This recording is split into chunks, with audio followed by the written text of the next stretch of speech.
things a tad differently this morning.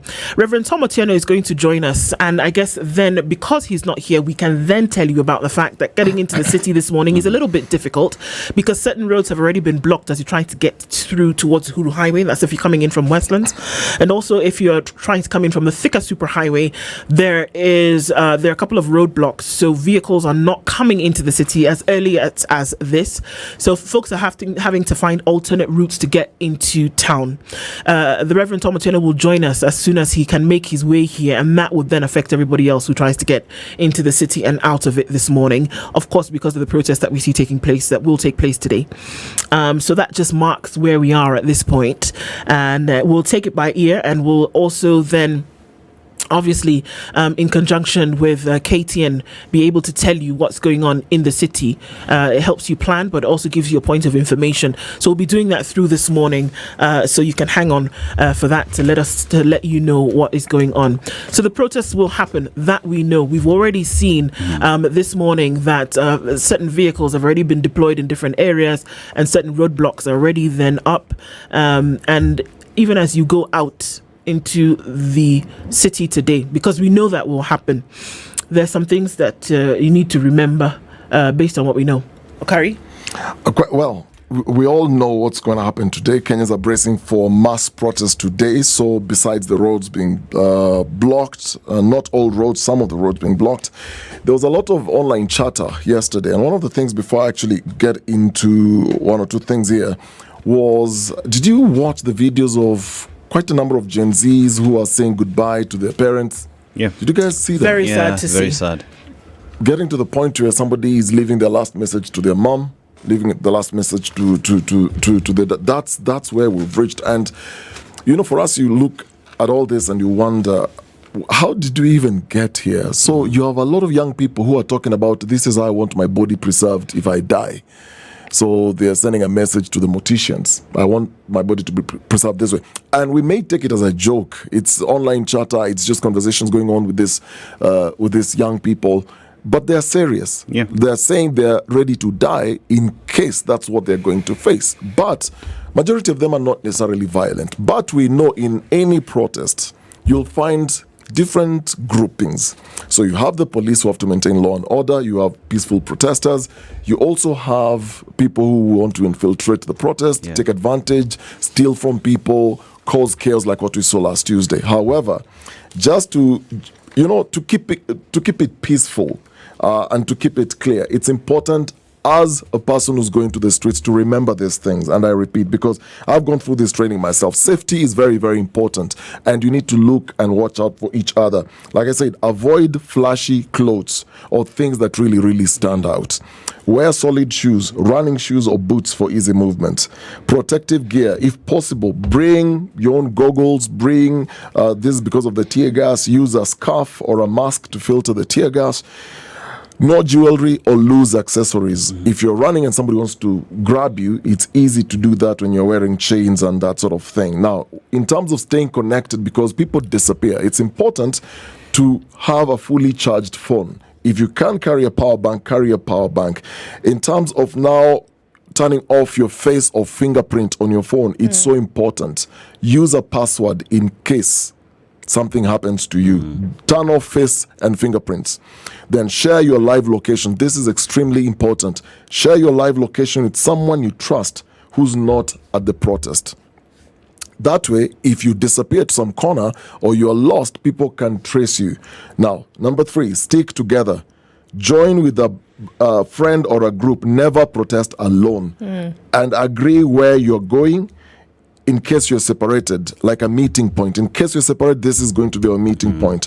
Now, appoint someone as your group observer or someone who's going to record the group just in case something again happens. Staying alert is very important. Know the signs of infiltration or any escalation. Watch for people urging violence or destruction. There might be goons sent to incite chaos. Don't follow crowds blindly. Always know your exit route. So always watch out. If something happens, how do I get out of this situation? Stay away from trapped areas. Don't confront police officers. Very important. Don't confront them. Don't antagonize.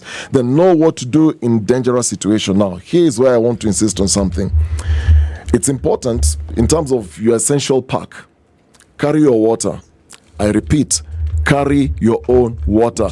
Don't drink water from somebody you just don't know. Unless you're going to a direct shop that is open, don't get water from somebody you don't know outside your group.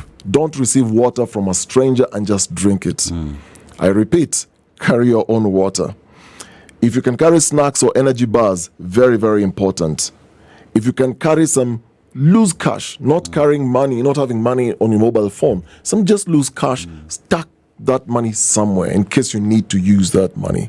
But like I said, in terms of eating, don't accept food from strangers, that people you don't know, unless your group identifies those people, or drink water from strangers. True.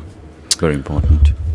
Important things to take into consideration this morning. And also at this point, Reverend Tom Otieno is here, and he's in the hot seat this morning. The Director of Missions at All Saints Cathedral joins us for this conversation at this hour. Reverend Tom, good morning. Good morning. How are you doing? Very well indeed. Yourself? Very well, thank you. Thank you. Karibu sana. Asante. You being here at this time also means that you couldn't be here earlier because certain roads were blocked and you couldn't come into the city. That is correct. Forms the basis of a conversation that we get into this morning, because it's the reasons as to why this is happening at this time. Yes. We'll start things off as we normally do. Dennis shares a proverb, and we're in a different country this week. He's going to share the proverb. We'd like to get your interpretation of that proverb, Reverend Tom, before we get into this conversation and to hear what that would be. Yes, so good morning, Reverend. Good morning. The proverb today comes from Ethiopia. Kenya and Ethiopia are act nemesis when it comes to long distance running. We always want to see who's outshining the other. Yes. And being a patriot, I'd say Kenya, we are doing well. We are doing well. But a lot more that comes from that country. It's never been colonized, you know. They fought the Italians who tried to colonize them. But our proverb today speaks to how we build houses and how we should be ready. And it's all about a house can't be built for the rainy season only. A house can't be built for the rainy season only. How would you interpret that? That house is basically an all-weather structure that is meant to take care of the whole of the journey of life. If you build only for rain, then you don't take care of the sun, you don't take care of the cold, you don't take care of the wind, and your house basically will not be habitable in those other seasons. Which is to say, wisdom of it is that you need to be an all-round kind of person. You need to be fully developed in all areas to be able to engage effectively, appropriately, and efficiently in all the issues of life. Yeah.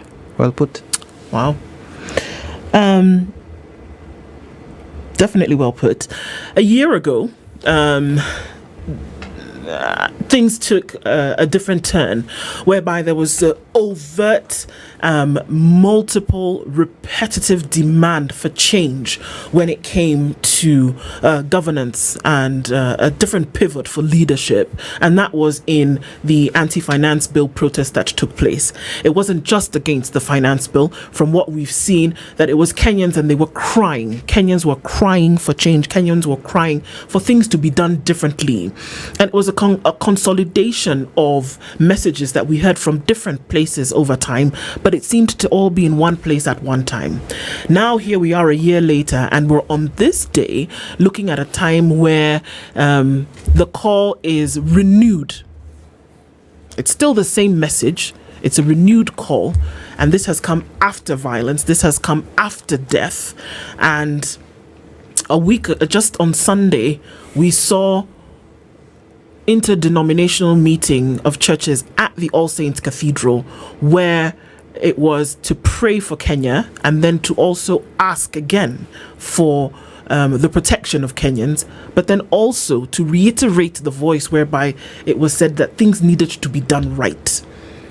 We've heard your voice often, but then also people have said, what's the voice of the church or religious groups, organization when it comes to this? And so 1 year later, Reverend Tom, and where we are today, what change have we seen, and what's the cry still? The cry is for a new constitutional and governance order, where the constitution is in place, but the implementation thereof is wanting in several aspects. But there's also the governance and politics and policies that come from that. And the cry, of course, is basically detonated by the high cost of living. It's detonated by injustice by the police.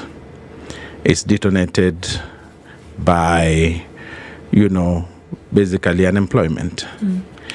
But how we cascade there is that we did not take care of certain things going downhill. Because this is not where it all began.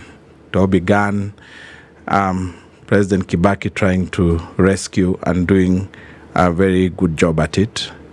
But certain decisions in the succeeding regime being made that weren't felt then, but cascaded to where we are with the current president, who, when he took over, with the resolve he had to try and solve things, rushed things without necessarily carrying Kenyans on board.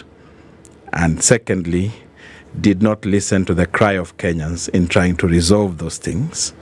So the reason given for taxation was raise revenue to pay the debt, which debt he did not incur. But of course, there have been other debts which he has incurred. So he cannot totally run away from that. So it's been a long, downhill slide for the country. And the attempts to resolve that are what have produced frequent clashes and frequent conflict. Because there was Mandamano in 22, there was Mandamano in 23. And I think what made last year very potent was that this time the young people took over the cry. Before then it was politicians, the opposition, basically Raila Odinga and company, who are pressing for electoral reforms, and also Sufuria movement, which was basically the same cry. Yeah. But the young people gave it renewed energy and renewed vigor.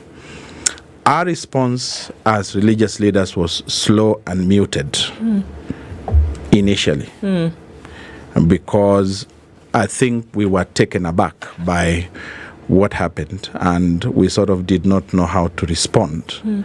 There were elements of response, but it was not coordinated. So the voice got muted and got buried in all those things. And the young people started asking, do these guys still exist? Anyway, where are they?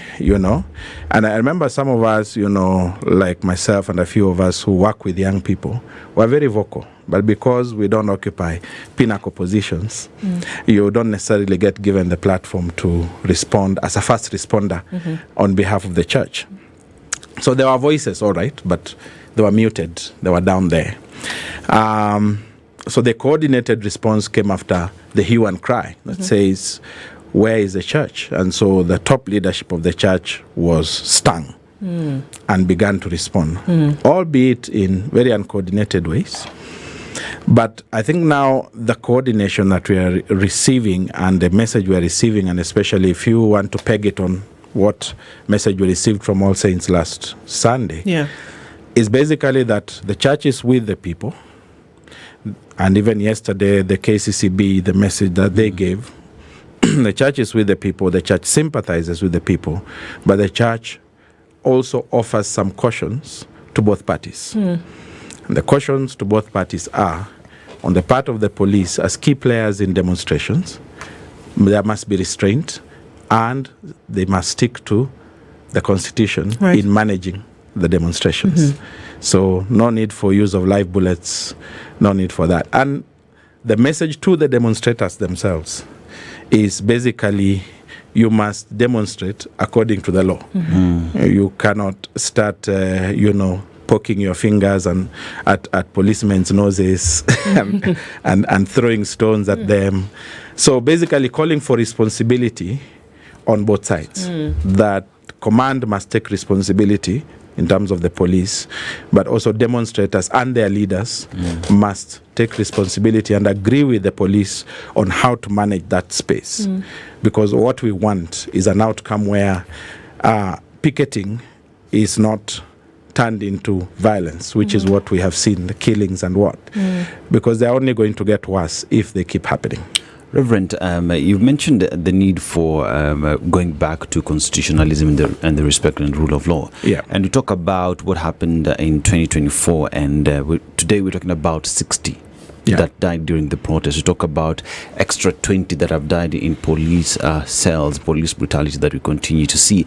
Combine that with the political undertones that you continue to hear, and it appears as though, like we were speaking in the morning, it is us versus them. No one, in terms of from the leadership side, is sitting down to listen to the hue and cry that is being sent out there that deserves to be heard and addressed. And as today we mark 1 year since June 25th, one asked the difficult question, just how sure are Kenyans today that they will get out there and they will see rule of law from both sides, that police will protect the citizens, that we will not see death? What guarantees and assurances are there?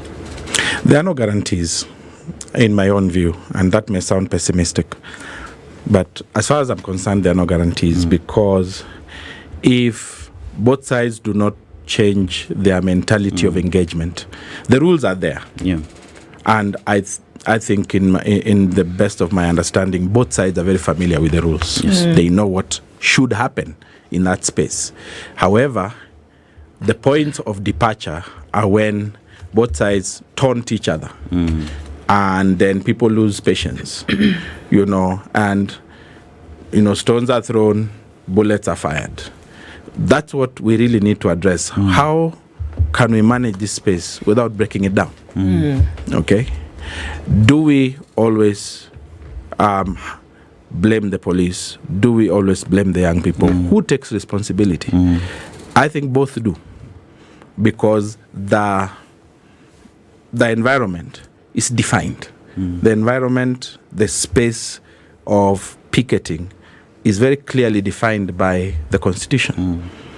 So if there is a situation where people are peaceful, and there have been, and the police have antagonized the people, and there have been, the police take responsibility. If there's a situation where the police are peaceful, and the young people come at them, then the young people take responsibility. Okay? So I think there has to be a very clear change of culture in the way that demos are managed on both sides. Right now, the narrative has been against the police, and I agree that they have done wrong. What I haven't heard, even from the statements that were made, by the 12 ambassadors and by the KCCB and even by the church, what I haven't heard is what is the role of young people in the breakdown of that space. And so because justice cuts both ways, you have to have a situation where that is addressed from both sides. It is easy to listen to activists and take their side. It is very easy to ignore what the police say, because yes, there has been situations where police have taken us for granted and they have insulted our intelligence with their attempt to cover up. But are there legit situations? We must go back to that. Where does it break down? Okay, and examine every situation in its own right and not do a blanket, So, for instance, what happened to Rex, I am glad there is an inquest going on. There should be more inquests to find out why did people get killed. Those who have disappeared, those are inquests. So treat every situation in its own right, because the space is defined. And the space is secured for everybody constitutionally. So why it breaks down cannot be a blanket opinion. But Reverend Tom, the history of this country, when we talk about inquests, is we know how prolonged they can stretch. And also our culture of, being very forgetful. Don't you think we should actually have prosecutions more than inquest. Because when MP Were was murdered, it didn't take 1 week, meaning 7 days. Within a space of 4 days, CCTV cameras were availed. We were given a blow-by-blow account, minute by minute, of what happened. The suspects were apprehended on the 4th day. And we know what has happened to the case. Now, you look at the case of Albert Ojwang, for example. We are looking at the cases from last year, because all these families going out to the streets, all the executions that are carried out by the police, still not a single officer has been held to account. Instead, we talk about the inquest of Rex. Well, that might seem to be giving some glimmer of hope. Don't you think we need to go beyond that? We should. And I totally agree with you. We should. One then has to provide what you call the legal apparatus for that. Because in the shooting of Rex, for instance, if you've been following the inquest and the evidence adduced, it is very easy for the police to walk away from that because it was done without cameras. There were no focused cameras, and there was no what you call, limited space for one to be able to even take raw footage with their phone. Everybody was running. So a bullet flies and hits him on the thigh. I don't know why nobody took footage, and I don't know why they cannot find CCTV from the city, strategic cameras. So that's why I'm saying every situation must be examined in its own right. There were those which happened in the glare of the camera. Those needs to go straight to prosecution. There are those that happened in extraneous situations where you cannot find any evidence to tie anyone down. You cannot treat those the same as, the ones that are very clear-cut. So clear-cut ones, surely, take them to court. Hold that person accountable. And, let's not be conversing about that because it's straight. But the ones which are blurred, there are some which are blurred, like Rex is really blurred. And somebody must be held to account. You just have to ask yourself legally, who is that? And I'm not defending it. I'm just saying this space has become complicated because you're doing crowd management. And you must have a situation where every one of those situations is isolated and properly investigated. Reverend, let's address the elephant in the room. Yes. So last year, the church was heavily accused of taking a backseat. And like you said, the religious leaders, the reaction appeared to be slow and muted. Well, historically, the church in Kenya has played a frontline role in Kenya's struggles from the 1990s, for some of us who remember. Many churches today seem to be compromised or co-opted. And the reason I say that is because the issues of churches having close ties with political leaders speak so loud, where you have offerings, donations, you've prepared platforms for some of these leaders to speak, and the current administration came through that platform.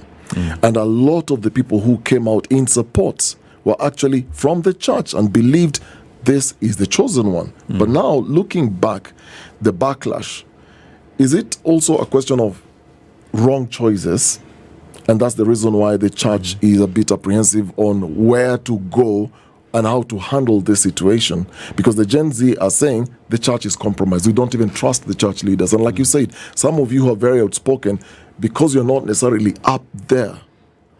Your voices are not necessarily heard so loud and clear. Yes, the situation of the church is one of those, like juggling liver. You try hold this, it slips. Try hold this, it slides. So, and I'm not going to make any excuses for the church. We brought this regime into power. I think that needs to be said, and unapologetically so.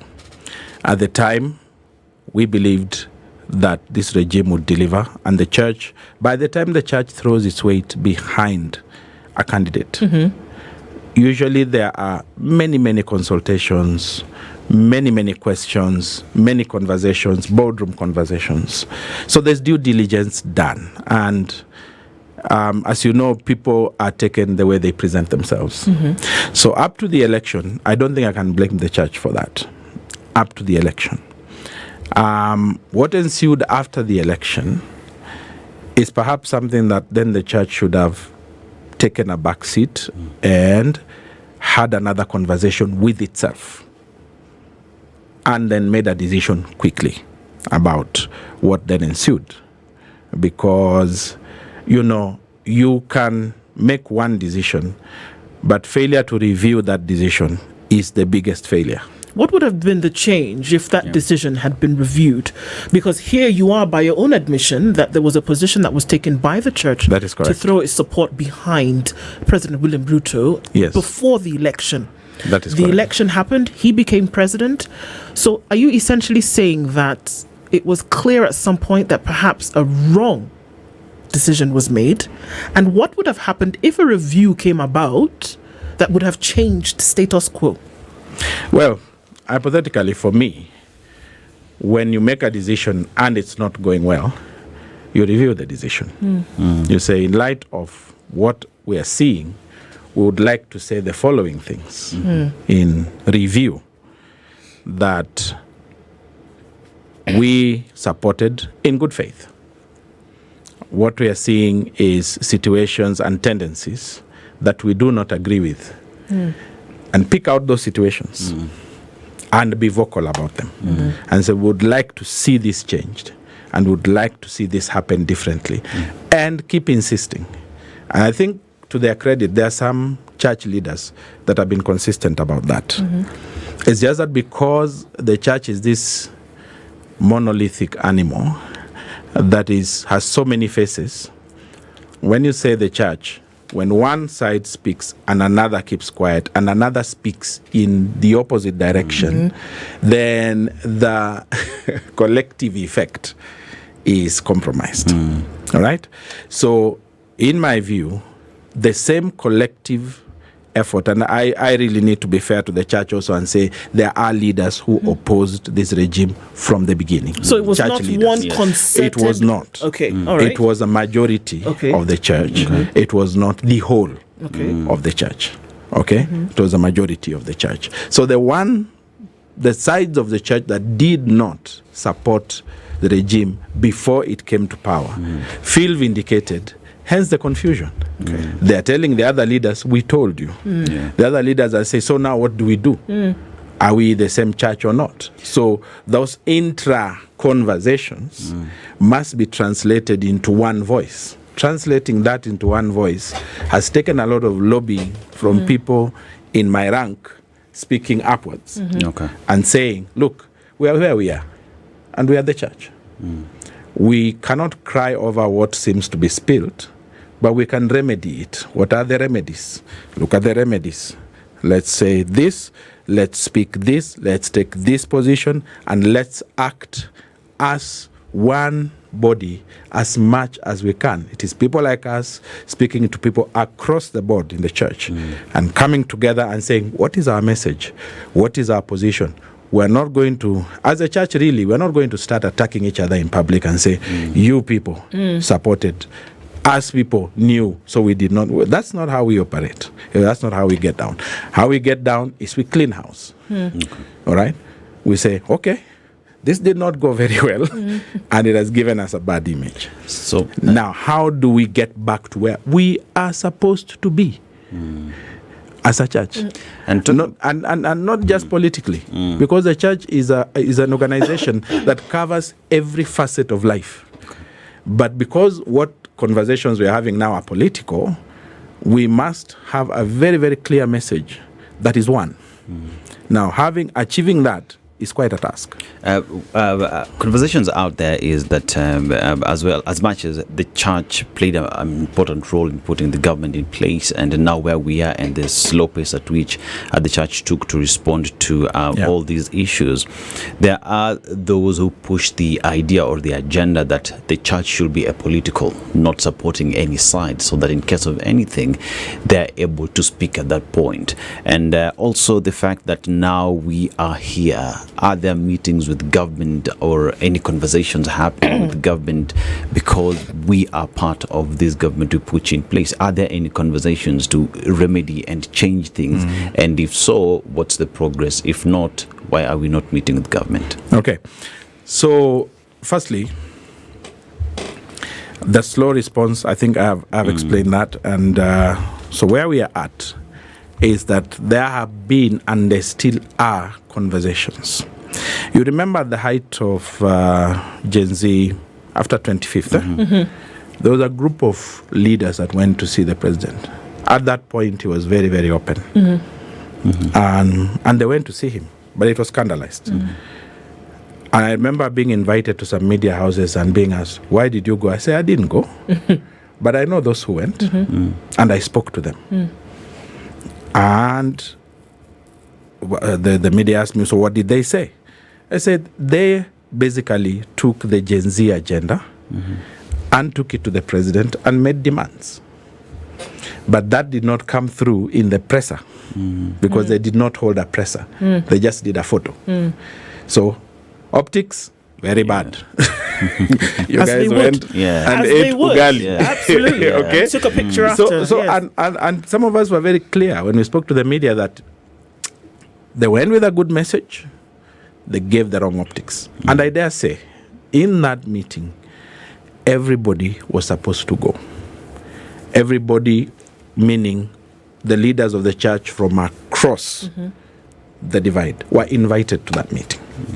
There are those from NCCK who did not go because of the optics.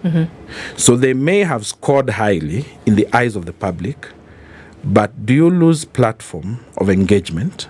Was there a way that meeting should have been done better?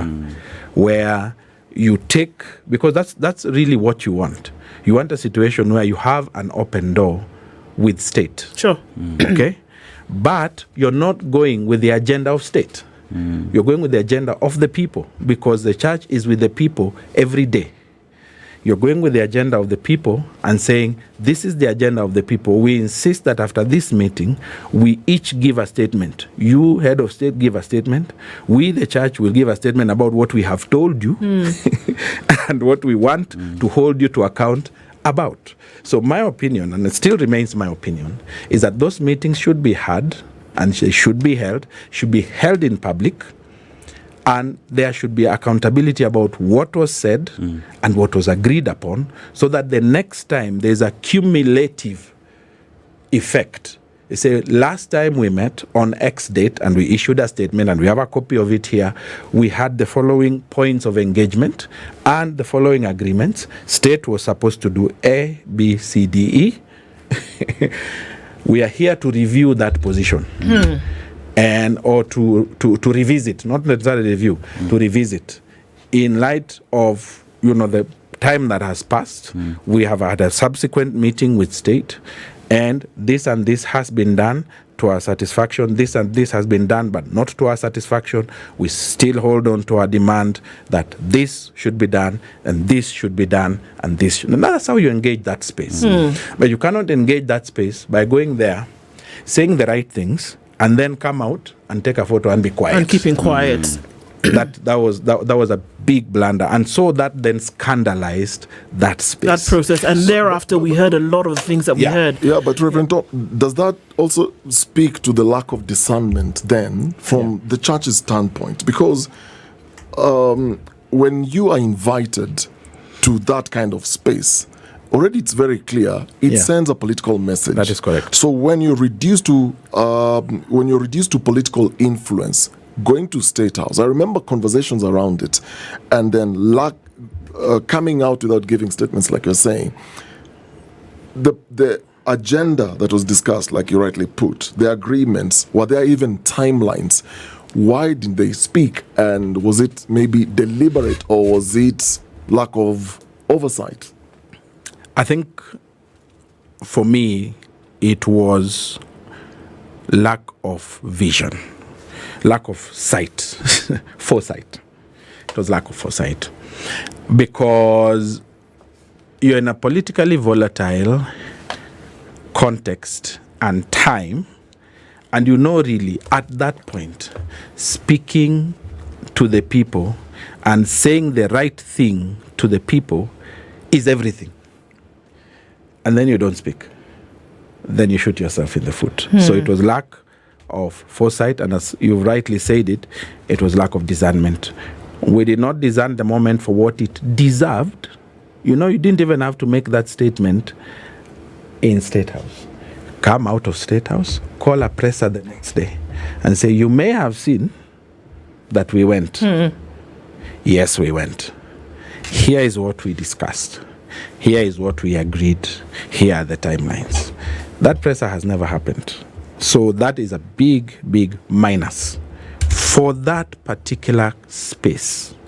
And it does not help that then there has now been a situation where people seem to be talking at each other between church and state. All right? The Roman Catholics have flat out refused to go and meet the president. I think that's a problem from where I sit. The NCC case, some of them have refused to go and meet the president. Why? I think that's a problem. Why?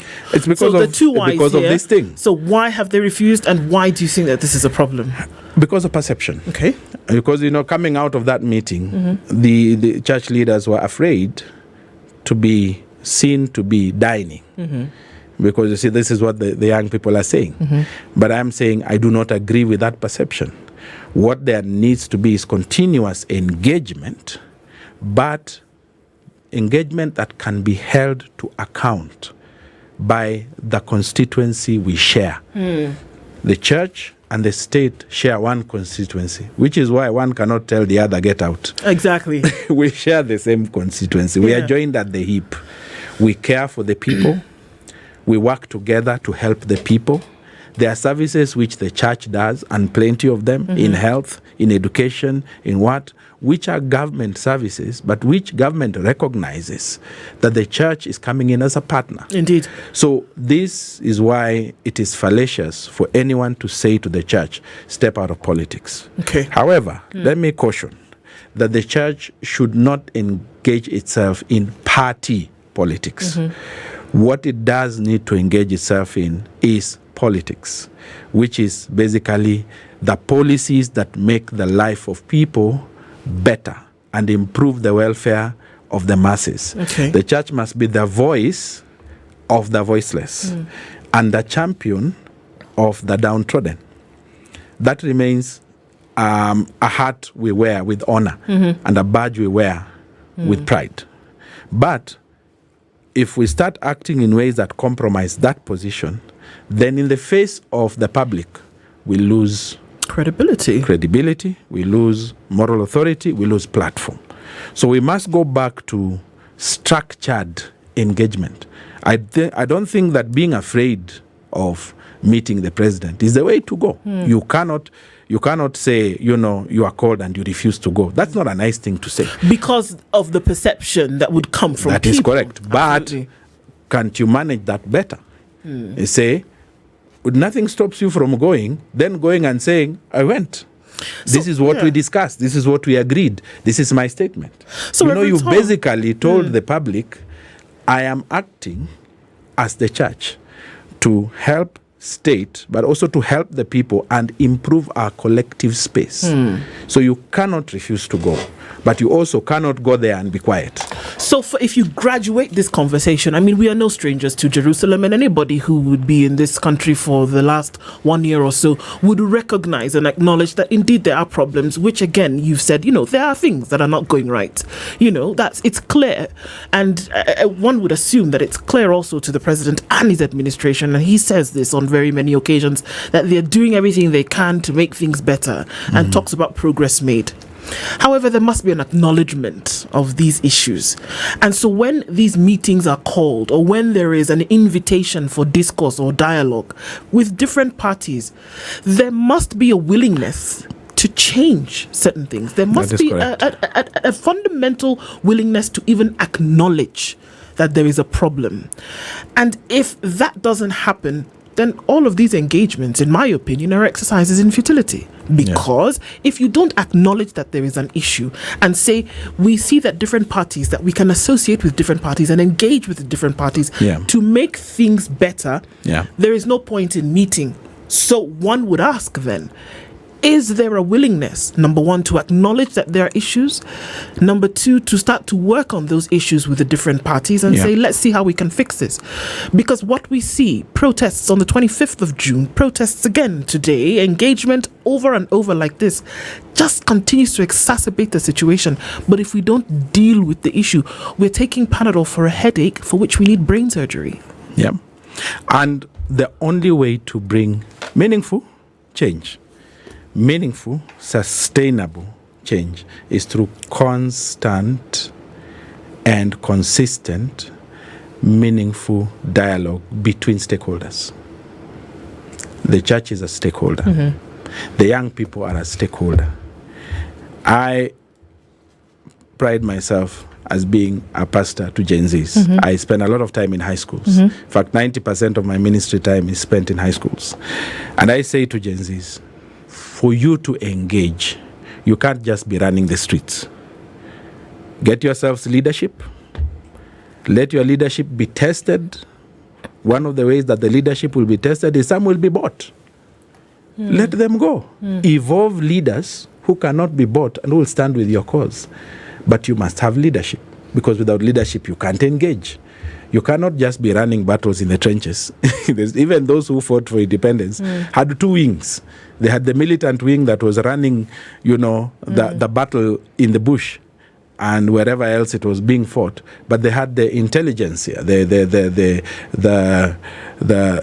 people that were talking in the boardroom and saying, this is the face of what you see out there. This is our message, right?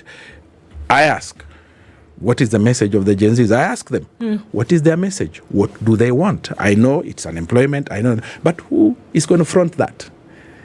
If all that is happening is street work, and that's important, street work must happen, but they must create leadership that can come to the table and say, this is what we want. This is what we are saying in these protests. Boardroom engagement. And you cannot eschew boardroom engagement because you are afraid of being targeted or you are afraid of being compromised. So you agree that governance happens in the boardroom, but revolution happens in the streets? In both. In both. Actually, in both. Effective change comes from both engagements, not one. One just tires you. At the end of the day, you just get tired when you run the streets only. But you must have both, those that engage for you and speak for you and carry your cause and are married to your cause and cannot be compromised. Those end up being your leaders. But in the initial stages, you must be prepared that you'll have leadership casualties. Like they already have a few leadership casualties. And that's important. It's an important part of processing your leaders. So they must put out leaders and they must agree that these are our leaders. And then let state do what it does with those leaders. State will spy on them. State will prosecute them, persecute them, tempt them with money. They must be tested. They cannot, for crying out loud, GenZs cannot give us untested leaders. No. That's not right. That's not how the world goes. Leaders must go through a period of testing. Reverend Tom, I think I'll disagree with you on one point here. When you talk about coming to the table, appointing leaders to come to the table, there's an element of having leadership that I agree with. But in terms of getting leaders to the table to speak to this administration on the issues that concern them, are we then saying, because when you look at the demonstrations from last year, what at a glance, looking at the demands from the finance bill, issues of taxation, issues of youth unemployment, addressing injustice issues. Now, a year later, we're still having the conversations of let's have this conversation about extrajudicial killings. Yeah. Let's talk about abductions. All the core issues that affect the youth, they are known by the administration. Yeah. The administration doesn't need to have these young people on the streets to know, okay, what are they saying? What is the pulse of the nation? Let's get some of their leaders. We sit and we discuss these issues. They already know what the issues are. They don't need to have meetings to discuss the same issues. And this is one of the things that the young people are angry about, because when they go to the streets, they are speaking in one voice. They're saying these are the issues we are protesting about. The administration knows. Why is it then necessary to have an administration that has a leadership, that has cabinet secretaries, that has PSs, that sits down to draw up a budget, that sits down to look at what are the key issues of each ministry, but yet you still need these young people to sit with you and tell you these are the problems we have? Are we then not? Are we not lying to ourselves? Well, from my little study about change and revolution and resistance and struggles, because this is a resistance, and it's a legitimate resistance. None has been productive if there was no legitimate representation that articulated what it is that the masses were saying. So you look at it all through. Leaders have been birthed out of these revolutions, but the revolution must have a face. The resistance must have a face. The face has a mouth that speaks and a mind that thinks. The face is the face of the body. So if the body is not happy with the face, the body can replace the face with something else. So I think it is whilst, and by the way, let me just say this. Governments tend to be oppressive and repressive. That's why, in the wisdom of those that created democracy, they considered that there must be an empowered opposition. Because no matter how good and well-intentioned and good-hearted government is, government tends to do what it wants, sometimes at the expense of what people want or what they really should be doing. So then you have somebody else who then represents the masses and whose work it is to be the people's watchman and say the public interest is being ignored in this matter. Can you address it? And so that's really how then leadership is done. Do we know the issues? Yes, we do. Does government know the issues? More than you know. They know the issues. But what's going to trigger a response? What's going to trigger a response is when you have leaders that have the backing of the people saying the same things over and over and engaging in ways that produce lasting change. So there has to be, the young people must, the GenZs must prepare themselves first to give us leaders. Secondly, for a long, drawn-out engagement, both in the boardroom and in the street. The street is helped by the boardroom. The boardroom is helped by the street. Okay. But you cannot have you cannot have one and not have the other. The other. Because to your credit, the issues are known. To your credit. And I agree with you. To your credit, government should do the right thing. And they don't need to be reminded. They don't even need a lecture. But let me tell you, for that thing to be done, you must lecture.